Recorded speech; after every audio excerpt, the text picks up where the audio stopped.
आपको सीधे लिए चलते हैं मसूरी, जहां पर चिंतन शिविर सशक्त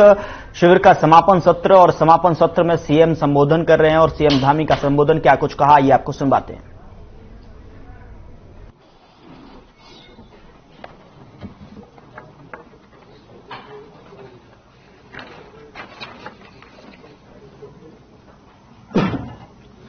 चिंतन शिविर के समापन सत्र में और बड़ा सौभाग्य है हम सब लोगों का कि इस शिविर में हमको नीति आयोग के उपाध्यक्ष आदरणीय सुमन बेरी जी का सानिध्य प्राप्त हुआ। मैं सबसे पहले तो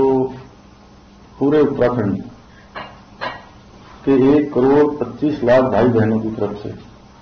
आपका उत्तराखंड देवभूमि पधारने पर नीति आयोग के उपाध्यक्ष के रूप में आपका स्वागत करता हूं, अभिनंदन करता हूं कि निश्चित रूप से आपके आने से हम सभी के अंदर एक ऊर्जा का संचार हुआ है और जो हम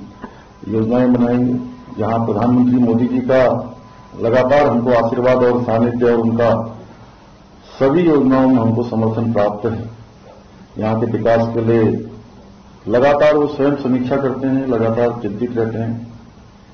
ऐसे अनेकों योजनाएं जो उत्तराखंड के अंदर आज उनके निर्देशन और नेतृत्व में लगातार संचालित हो रही है। चाहे वो आज हम चारधाम ऑल वेदर परियोजना की बात करें, भारतमाला श्रृंखला की बात करें, पर्वतमाला योजना की बात करें, हमारे यहां पर हवाई सेवाओं में जो तेजी से हमारे जो हवाई अड्डे हैं उनका विस्तार की बात हो, या एम्स, दूसरा AIIMS, Rishikesh Karnaprayag rail line, या केदारनाथ बद्रीनाथ पुनर्निर्माण और मास्टर प्लान, और साथ ही साथ अभी अभी प्रधानमंत्री जी की रिसेंट विजिट में उन्होंने हमको जहां गौरीकुंड से केदारनाथ तक का रोपवे का शिलान्यास उसका करके उत्तराखंड और देश के लिए, देश और दुनिया के लिए एक बहुत बड़ा काम यहां पर हुआ है। और साथ ही साथ हेमकुंड साहब जाने वाला रोपवे, गोविंद घाट से हेमकुंड साहब जाने वाला रोपवे, जो अपने आप में 16 किलोमीटर की यात्रा बुजुर्गों के लिए,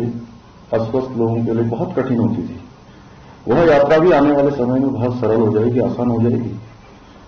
और ऐसे अनेकों कार्य अगर मैं गिनाऊं तो वो बहुत लंबा हो जाएगा। आज ये चूंकि आप आए हैं इसलिए मैंने आपके सामने रखा कि ये भारत सरकार के सहयोग से माननीय प्रधानमंत्री जी के नेतृत्व में, निर्देशन में काम चल रहे हैं। और मेरी अपेक्षा है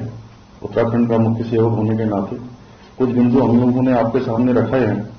और पिछली बैठक में जब मैं नीति आयोग की बैठक में सम्मिलित हुआ था तो तब भी मैंने कुछ बिंदु रखे थे और आज भी हम लोगों ने आपसे अनुरोध किया है। मुझे पूरी उम्मीद है और जिस प्रकार से आपका भी इस देवभूमि से लगाव है, और इससे पहले राजीव जी आपसे पहले थे, तो वह भी लगातार हमारे सब कार्यक्रमों में आते थे और जहां भी कोई बात भारत सरकार के स्तर पर आगे बढ़ानी होती थी तो उसको बढ़ाते थे। चूंकि उनके बाद आपने नीति आयोग को आगे बढ़ाना है, आपके नेतृत्व में नीति आयोग पूरे देश का काम कर रहा है, तो निश्चित रूप से हमारी जो भी अपेक्षाएं हैं उन अपेक्षाओं पर आप निश्चित रूप से हमको अपना आशीर्वाद, सहयोग प्रदान करेंगे, क्योंकि हमने ये थीम दी है संकल्प नए उत्तराखंड का। ये संकल्प नए उत्तराखंड का हमारा तभी पूरा होगा जब भारत सरकार का संपूर्ण समर्थन हमें प्राप्त होगा हर क्षेत्र में, क्योंकि यहाँ की भौगोलिक परिस्थितियां, यहाँ का स्ट्रक्चर, यहाँ की परेशानियां अलग प्रकार की हैं और कमोबेश हिमालयन राज्यों की स्थिति सभी की एक जैसी है। हमारे सभी माननीय मंत्रीगणों का भी मैं यहाँ पर बहुत इनका भी सबका धन्यवाद करता हूँ कि लगातार इस थीम को आगे बढ़ाने के लिए सभी लोग काम कर रहे हैं। हमारे मुख्य सचिव साहब, एसीएस साहब, सभी अधिकारीगण, इन्होंने पिछले 3 दिनों से लगातार यहाँ पर एक बृहद चिंतन किया है। और मुझे खुशी है कि कल, क्योंकि मुझे रहना नहीं था यहाँ और इन्होंने शेड्यूल ये बनाया था कि एक दिन उद्घाटन होना है, उद्घाटन के बाद फिर अंतिम दिन सबको रहना है। तो मैं अचानक आ गया। मैंने संधू साहब से परमिशन ली कि मैंने कहा संधू साहब मैं आ सकता हूं क्या इसमें? तो इन्होंने कहा कि बिल्कुल आइए साहब, ये आएगा तो बड़ा अच्छा होगा। रात से मैंने भी सभी के साथ बैठकर सभी के एक से एक अच्छे विचार, यहां पर इतना बढ़िया डिस्कशन हो रहा था कि मुझे भी पहली बार ऐसा लगा कि हमारे सभी अधिकारी, पहले दिन तो मैं थोड़ा सा असहज था, मैंने कुछ अपनी अपेक्षाएं सारे अधिकारियों के सामने रखी कि इस प्रकार से काम होना चाहिए, लेकिन मुझे अब लगता है कि 3 दिन की जो चर्चा हुई है उसके बाद बहुत ही सकारात्मक इसमें से ऊर्जा का जो है संचार हुआ है, और जो हम लोग सोच रहे थे उस दिशा में हम आगे बढ़ेंगे। और एक से एक साथ मुझे कहते हुए धन सिंह जी ने भी कहा, हमारे सुबोध भाई ने भी कहा कि हमारे वास्तव में सारे अधिकारी बड़े अच्छे हैं। हालांकि मैं पहले दिन इनसे कह गया था कि वो क्या कहा था मैंने, मछली और कांटे में तो नहीं अटक गए कहीं। तो लेकिन मुझे लगता है कि आप लोगों ने बहुत सकारात्मक यहां पर चिंतन किया है। बहुत सारे सुझाव आए हैं, जैसे मैंने नोट भी किए हैं। लगभग ये 16 ऐसे सुझाव आए हैं जो बहुत महत्वपूर्ण हैं। लेकिन अगर वैसे सुझावों की बात करें तो मैं समझता हूं संधू साहब कितने सैकड़ों में होंगे, 500-700 के करीब होंगे। हम लोगों ने तय किया है, संधू साहब ने, हम लोगों ने, सब लोगों ने, कि कैबिनेट की बैठक करेंगे इसके बाद, और कैबिनेट की बैठक में सारे सुझावों पर एक साथ चर्चा करके उसमें से फिर जो भी सुझाव हम लेकर उसको आगे क्रियान्वित कर सकते हैं उन सभी को क्रियान्वित करेंगे।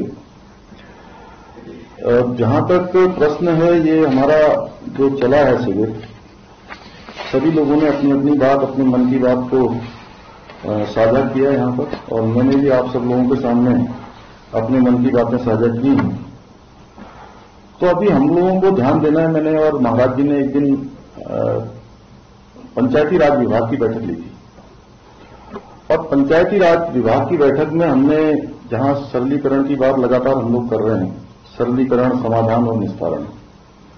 ये हमारा केवल घोष वाक्य नहीं है, ये मंत्र नहीं है, इसको हम सबको व्यवहारिकता में लाना होगा।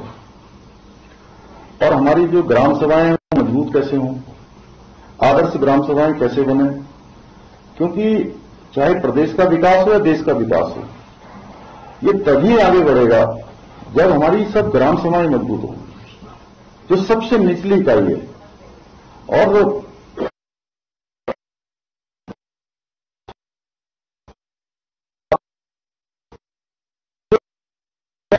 ये बहुत अंत हैं, भागवत है, सब कहते हैं कि मनुष्य का जीवन एक बार पूरा हो गया तो पता नहीं 84 लाख योनियों के बाद फिर मिलेगा। जब हमको इतना महत्वपूर्ण काम भगवान ने इतना विशिष्ट बनाकर यहां भेजा है, तो हमको कोई ना कोई विशिष्ट कार्य करने के लिए यहां भेजा है, क्योंकि इस दुनिया में, इस धरा में मनुष्य जैसा दूसरा कोई प्राणी नहीं है जिसके पास जहां विचार करने के लिए दिमाग है, बुद्धि है, देखने के लिए आंखें हैं, सुनने के लिए कान है, हृदय में हर मनुष्य के लिए, हर प्राणी के लिए करुणा रहे, उसके लिए हृदय है, चलने के लिए पैर हैं, हाथ हैं, काम करने के लिए। तो जब हमको भगवान ने इतना विशिष्ट बनाया है, तो हमको भी विशिष्टता के साथ ही अपने इस जीवन को सफल और सार्थक कैसे होगा, इस चिंतन शिविर से यह लेकर जरूर जाने की जरूरत है। और जो हम योजनाएं बनाएं, जिन योजनाओं को भी हम भी सोचें कि इन योजनाओं को हमने शासनादेश के रूप में क्रियान्वित करना है, आगे नई योजना के रूप में लाना है, तो वह नई योजना